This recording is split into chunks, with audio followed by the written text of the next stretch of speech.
Jeffrey, before we get into these games, how are you going to watch the Final Four action tomorrow? So I'm much more of a Chelsa mindset, but I have this question Hell for yeah. Chelsa.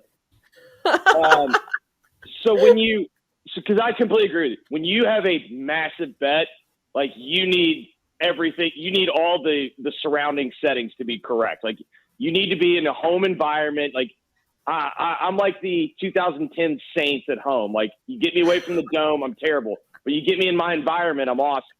But my question though for Chelsa is, what I used to usually do was I would watch in my home, but I also have like my gambling buddy that is also on the same side with me. Like the one thing you have to make sure is if you invite anyone over to your house, that they are not on different sides. And I'm curious to know if Chelsea agrees with that.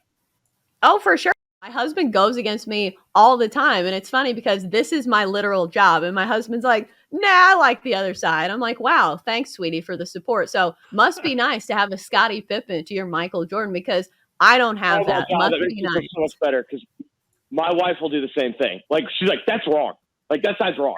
I'm like, sweetie, we're on the safe side here. Like, we gotta, this is a united front here. Like, just say, like, if our dog wants to eat, the cat wants to eat, we need to really kind of get on the same page here and start rooting for the same thing.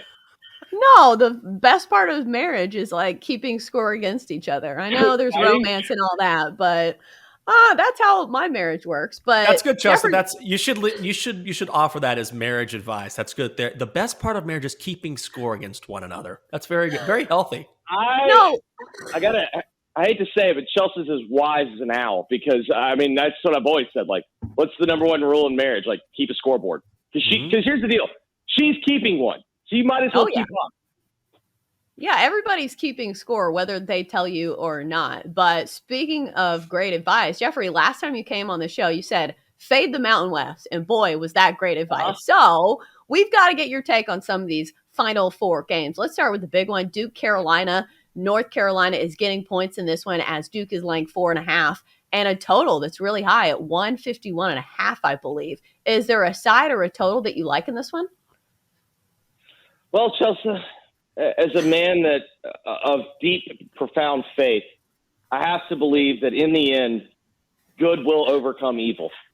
And I have to believe, yet again, all of these people that are just so stupid, for lack of a better term, that choose to buy into this narrative that Mike Krzyzewski is some type of leader of men, when in reality, all he is a more palatable Bobby Knight. I have to believe that the Lord up above is going to reward the people like me, the people that have been annoyed and irritated and just absolutely sickened by this hypocrite for the last 20-some-odd years. Like, I have to believe Saturday is our day. I know many people will point out to the curtain call. Well, here's the real thing. If you watch all these superhero movies, these Marvel movies, they're building up these bosses for the final level. And this NCAA tournament has been quite the build-up for Duke. Because if you have eyeballs, Duke has looked awesome. And I have tried to make sure that I am on the money line side of whenever Coach K's final loss is. And Saturday will be no different. And I ask everyone that believes in good in the world to lock arms and to come together as one. I understand Jenks up in D.C. We don't agree on a lot. But there should be one thing that we agree on. This man is a selfish prick that's an egomaniac and he deserves to go away. And there's no way that this guy deserves to beat North Carolina. And there's one, like, I want to celebrate Eric Church for a minute. I understand there might be some people out in San Antonio that are a little upset that their show got canceled. Do you know what this hero is doing? He canceled everything on his schedule so that he can go and do his part to help watch this guy die. And I, for one, am inspired. Thank you, Eric Church. No, he's a Walmart fan. He didn't even go to Carolina. So get out of here with that nonsense. And when you say defeating evil, UNC is just as bad. No, that's not true, Chelsea. Coach K. No. It goes like Satan 1 and then like Coach K 2. So well, they are the Blue Devils. Exactly, right there. you know he's military, right? He's military. You know that, right? Like, oh, you mean like when you coach basketball instead of serving in Vietnam? Yeah, cool. That's military.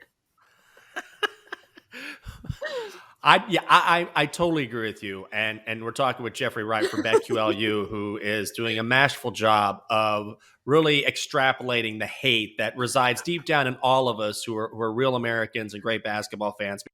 I do not want to see Coach K go out with a win. It'll make me sick to my stomach. Ugh. Oh my God, I know it's just the most disgusting.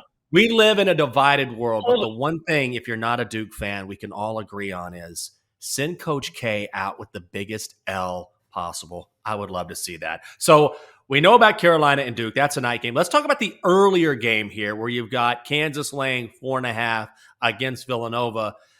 And Villanova, we know, is going to be shorthanded. I think the coaching advantage goes to Villanova with Jay Wright over Bill Self, but Kansas clearly has more talent top to bottom. How do you see this one shaking out? Yeah, I feel like, and y'all might, I'm curious to know what y'all think. Like, this feels like, there's sometimes the games where you're going to be on the public side. You just kind of have to roll with it. Like, you just got to go SpongeBob SquarePants.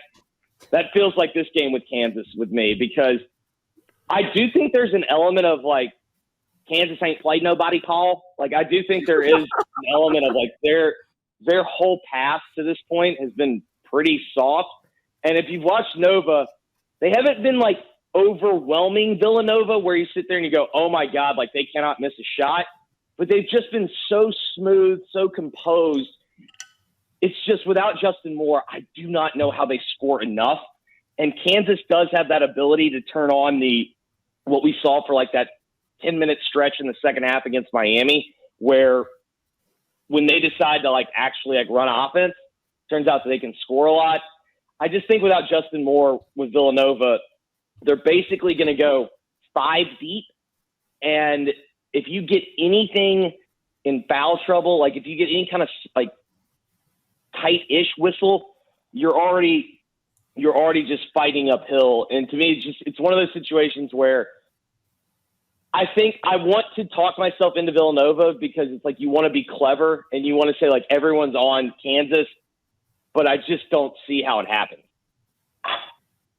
I'm on that side too. I keep going back to Kansas, and I just think coaching has its limitations. I think Jay Wright is a great coach, and I think he's going to scheme up as good as he can for this Kansas offense. And I think maybe that plays itself to a total this one.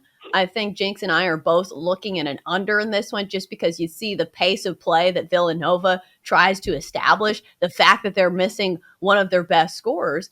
And I'm trying to find other ways to play this, because I think the X factor is Kansas. Do they have another half that they played like they get played against Miami? So looking at a team total for Villanova, the under is -110 for 64.5. Are there any ways that you like playing this total? Well, so talk dirty to me. When you sit there and you throw out an under of 133, all of a sudden I know I'm in friendly company, because everyone wants to take that over. What do you think about this? So it's the dome. It's more of a psychological play. It's the dome, big floor, wide seating. What do you think about first half under? And then that way you can kind of get to halftime and assess, because I think all of us are kind of in agreement. If you had to play the side, you would play Kansas, but, like, no one feels good about it. So maybe play the first half under, because I think teams are going to kind of come out a little – I don't think they're going to shoot great in particular early, and I also think there's going to be kind of a hesitation factor. So I kind of like the first half under, and then you can kind of assess at halftime what you see, and maybe there's an opportunity at that point. Maybe Villanova -4.5 or Villanova +4.5 isn't that enticing, but maybe it gets up to like 8 or 9, and then you can make the play. But to me, like, I kind of like the psychological plays sometimes when I do first half totals. And I can see psychologically where the under would speak to me, just because of the environment. Jeffrey, who's going to win this thing and why? Duke, because God hates me. Because of your past transgressions, he's going to punish you? I'm not saying he's wrong. I'm saying he might have a point. But at the same time, it's like when you get into these situations, I said on my radio show yesterday that my project today is I'm going to have to write out a gratitude list because I'm going to need to write down all the things that are really good in my life in the event of Saturday night goes the way that I'm afraid it's going to go. But it does feel like to me, whoever wins the night game is. I feel like those two teams have been playing the best throughout the tournament, and so it feels like whoever wins North Carolina or Duke, I think that's who wins Monday night. But I've got to prepare myself in the case that it actually is Duke. Wait, Chelsea, I want to know how's the Wolfpack doing? I lived in the triad for a while, and I really liked NC State people. Those were my people. But yeah, because we're in perpetual misery. Do you see what I have to watch on Saturday? I have to watch Carolina Duke, our bitter rivals, in the Final Four. Well, and then do you see what happens to y'all's women's team? They get sent to they're the number 1 seed. They get sent to Bridgeport to play UConn. Do you want me to jump off my balcony right now? No, I always liked NC State people. Like they were.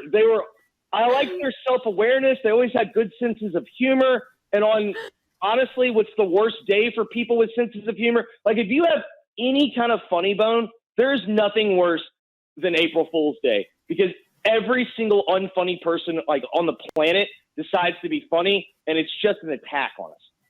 Oh my gosh. Well, now I'm more depressed than ever. So thanks for that, Jeffrey. But we've got to get to break here soon. Thanks for coming on the show. Thanks for your sage, wise words of wisdom, and good luck on your Final Four bets. Hopefully Duke doesn't make you want to kill yourself. Yeah, that's Coach K. Thanks, Jeffrey. This is the Daily Tip for BetQL presented by BetMGM. There are only 3 games left in the tournament, but you can still bet the bracket better with insights from BetQL. Unlock upset predictions, tournament championship picks, and more. All you have to do is log on to BetQL.com to get started.